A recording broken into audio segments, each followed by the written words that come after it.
Fitnah keji Halayuda atau yang disebut Mahapati berujung petaka yang mengakibatkan pemberontakan oleh 7 Dharma Putra. Kidung Sorandaka menyebutkan, Rasemi sebenarnya tidak melakukan pemberontakan. Akan tetapi dia tewas karena membela Patih Nambi yang dituding membangun kekuatan makar terhadap Jayanegara. Kisahnya, Patih Nambi izin pulang ke Lumajang karena orang tuanya meninggal. Disebutkan, saat itu Rasemi juga berada dalam rombongan. Mahapati lalu membuat tipu muslihat dengan menghasut Jayanegara, bahwa Nambi di Lumajang sedang menggalang kekuatan untuk melakukan tindakan makar kepada Majapahit. Atas hasutan itu, Jayanegara berang, tanpa berpikir panjang mengirimkan kekuatan Majapahit menumpas Nambi. Dalam serangan-serangan besar itu, Nambi berhasil dibunuh, begitu pula Rasemi disebut juga tewas dalam tragedi berdarah itu. Pada kisah lain Pararaton menyebut, Rasemi berhasil menyelamatkan dirinya ke Sade ketika Majapahit menyerang Lumajang. Kemudian dia bersekongkol dengan Rakuti membuat strategi untuk melakukan makar pada Jayanegara. Pararaton memaparkan, Rasemi melakukan perlawanan di Lasem, Jawa Tengah. Deretan serangannya kerap merepotkan dan sempat bikin pasukan Majapahit kocar-kacir. Namun pada akhirnya, Majapahit mampu memadamkan gerakan makarnya,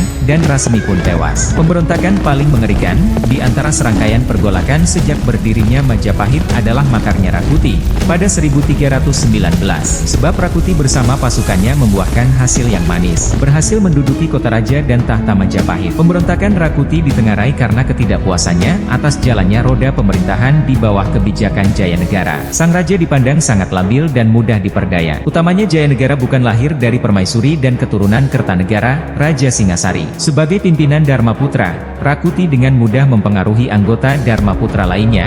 Di samping itu dia juga berhasil meyakinkan sebagian prajurit Majapahit untuk menyokong gerakan makarnya. Kendati Rakuti menduduki tahta Majapahit, dia tidak serta-merta langsung menjadi raja. Pasalnya dia bukan keturunan Wijaya. Pararaton menyebutkan, Dharma Putra disebut sebagai pengalasang Winehsuka, yang artinya pegawai istimewa yang disayangi raja. Mereka diangkat oleh Raden Wijaya. Pasukan ini bertugas mengawal dan mengamankan raja. Tidak main-main, anggotanya hanya 7 orang. Mereka adalah Rakuti, Rasemi, Ratanca, Rawedeng, Rayuyu, Rabanyak, dan Rapangsa. Mereka adalah tokoh-tokoh yang mengawal Raden Wijaya ketika dikejar Jayakatwang yang menyerbu Singasari pada masa kekuasaan Raja Kertanegara.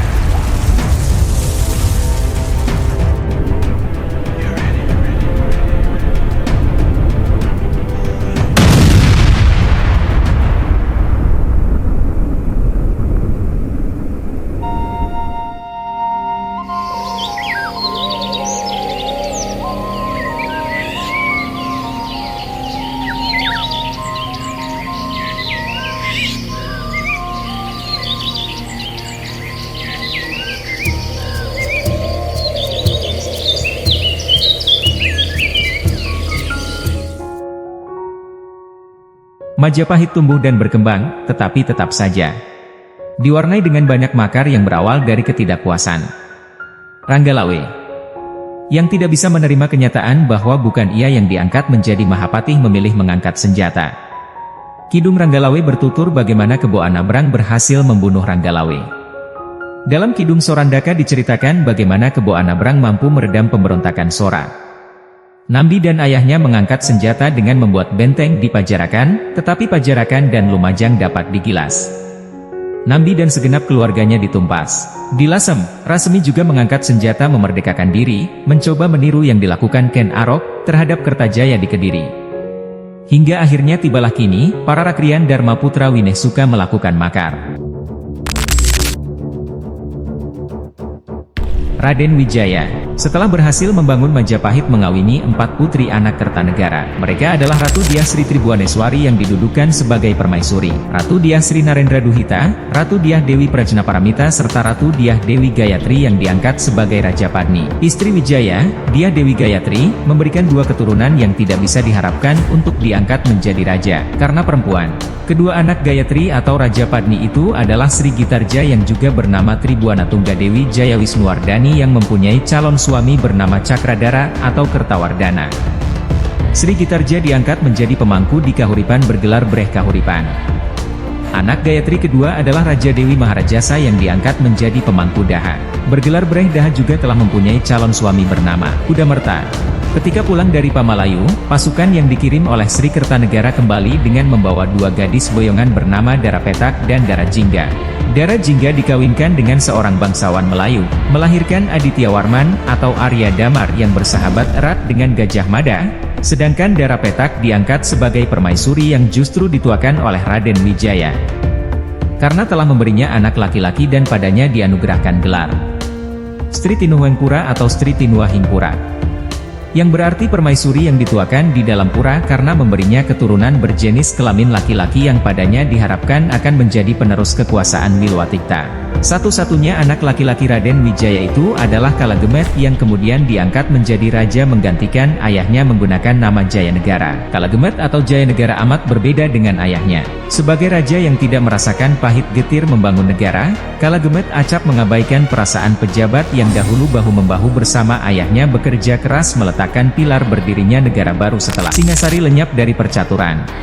Apakah perilakunya yang ada kalanya melampaui batas itu yang mendorong orang untuk balelo terhadap kekuasaan Jayanegara?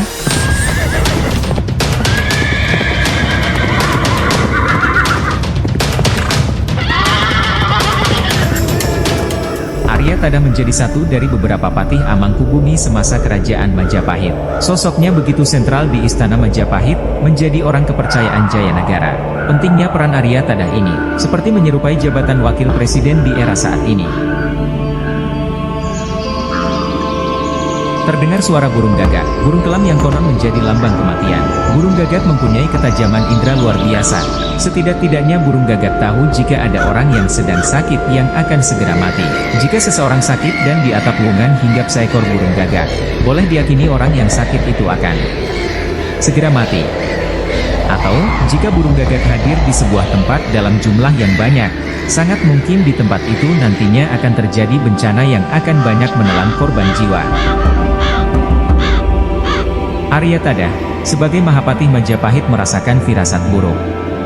Saat itu turun kabut yang sangat tebal. Sebagai orang yang telah melewati berbagai macam peristiwa dalam hidupnya, Arya Tadah merasa kabut yang turun bukanlah kabut biasa. Arya Tadah pernah mengalami kejadian serupa. Saat Kendedes mangkat kabut juga turun dengan tebalnya. Arya Tadah yang tidak mampu menahan kecemasannya, lalu memanggil Gajah Mada. Arya Tadah mengenal Gajah Mada sebagai prajurit yang meskipun hanya berpangkat sebagai bekel namun mempunyai kecerdasan dalam olah pikir, dan kehebatan dalam olah kanuragan. Kepada Gajah Mada, Arya Tadah menyampaikan kecemasannya. Ada 3 buah peristiwa penting yang aku catat yang sekarang akan kuceritakan kepadamu. Peristiwa pertama adalah ketika leluhur Sri Baginda, pendiri Singasari terbunuh oleh keris Empu Gandring. Tuanku Sri Rajasa Batara Sang Amurwa Bumi tewas di tangan seorang batil dari Pangalasan. Peristiwa itu konon ditandai dengan turunnya kabut yang sangat tebal menyergap istana Singasari. Kabut yang tebal dan udara dingin itu dimanfaatkan oleh batil Pangalasan dengan tidak menyimpan keraguan. Ia membenamkan keris rautan Empu Gandring ke dadanya. Suasana saat itu kira-kira seperti sekarang ini. Singasari memang berada di ketinggian dan udaranya dingin, dikemuli kabut amat tebal. Arya Tadah terdiam seperti sedang mengumpulkan ingatan. Dengan sabar bekel Gajah Mada menunggu. Mahapatih Tadah melanjutkan ceritanya. Peristiwa yang kedua adalah saat Singasari akhirnya benar-benar runtuh. Saat Tuanku Sri Kertanegara terbunuh oleh serangan Jayakatwang dari Kediri. Serangan itu dilakukan di pagi buta. Juga ketika kabut turun dengan tebalnya. Pasukan segelar sepapan membuat kekacauan dari arah utara. Namun, yang sebenarnya terjadi pasukan yang lebih besar lagi datang bagaikan banjir bandang menggilas kota Raja Singasari. Dari arah selatan, ketika Jayakatwang menyerbu Singasari, saat itu kabut yang turun begitu tebal. Siapapun mengalami kesulitan untuk melihat benda-benda di sekitarnya. Keadaan itu dimanfaatkan dengan sebaik-baiknya oleh Jayakatwang untuk melakukan serangan dadakan. Dan, yang terakhir adalah ketika Majapahit benar-benar dililit duka. Saat Tuanku Baginda Kertarajasa Jayawardana mangkat. Kau ingat apa yang terjadi? Bekel Gajah Mada mengangguk. Gajah Mada juga menyaksikan keajaiban alam itu. Di siang hari matahari bercahaya pucat kekuning-kuningan. Hal itu berlangsung beberapa hari lamanya seiring dengan Sri Baginda yang gering. Ketika malam itu Sri Baginda mangkat, kabut turun amat tebal. Ditandai pula dengan kehadiran burung gagak yang berkaok-kaok di tengah malam. Majapahit bagaikan dipayungi mendung duka, ketika Raden Wijaya menutup mata untuk selamanya. Runtutan peristiwa yang diceritakan oleh Arya Tadah di atas adalah peristiwa besar yang terjadi dalam perjalanan sejarah leluhur Majapahit. Peristiwa-peristiwa yang selalu berhubungan dengan kematian tersebut ditandai dengan turunnya kabut tebal.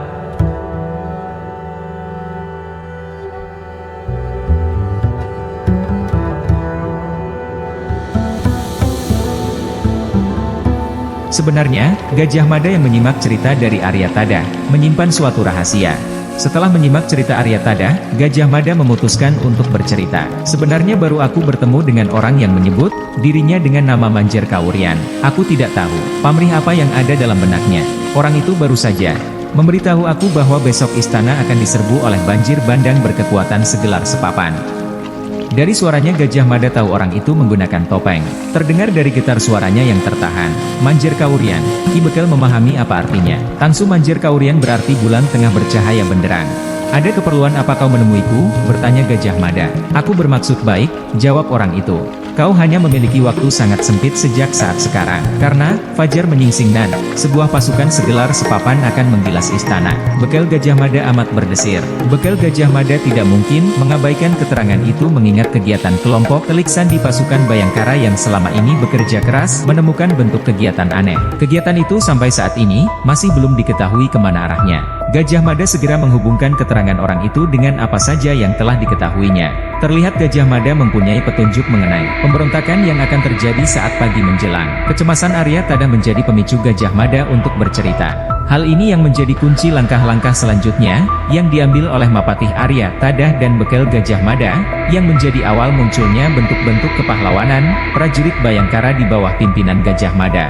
Laporan Gajah Mada mengenai seseorang misterius yang menggunakan nama Sandi Manjer Kawurian ditanggapi dengan serius oleh Arya Tada. Mapatih Arya Tada yang telah mengenal Gajah Mada sebagai seorang prajurit yang setia, pintar dan mumpuni memberikan wewenang penuh untuk mengambil langkah-langkah darurat guna membendung pemberontakan yang akan segera terjadi. Bentuk kepercayaan Mapatih Arya Tada adalah memberikan kalung samir Mapatih kepada Gajah Mada. Kalung samir tersebut merupakan tanda pangkat yang menjadi wewenang penuh Mapatih untuk mengambil keputusan mewakili raja. Jadi, Gajah Mada yang mendapat kepercayaan dari Mapatih, berarti mendapat kepercayaan juga dari raja. Gajah Mada yang menyadari betapa besar tanggung jawab itu, dengan segera mengumpulkan para prajurit Bayangkara untuk melakukan penyelidikan.